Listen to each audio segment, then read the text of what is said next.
Tensions flared at the Bagalkot town in Karnataka after Development Authority office.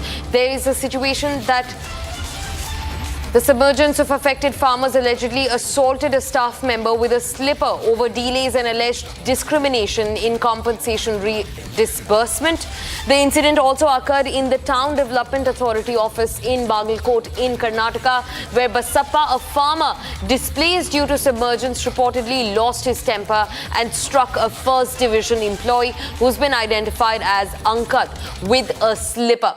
Take a look at what unfolded inside the office in Bagalkot in Karnataka, a full-blown fight between the officials and the farmer who was displaced.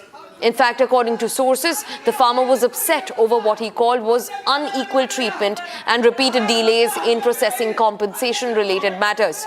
Now, in fact, frustrated after being allegedly made to wait on multiple occasions, Basappa confronted the official, leading to a heated argument.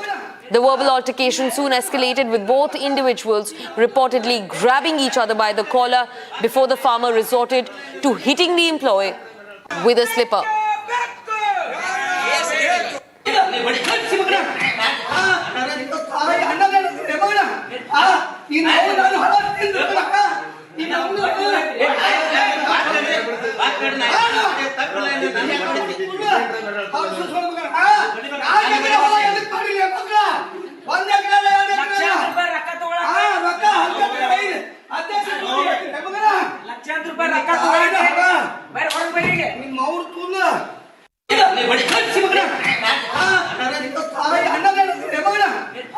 You know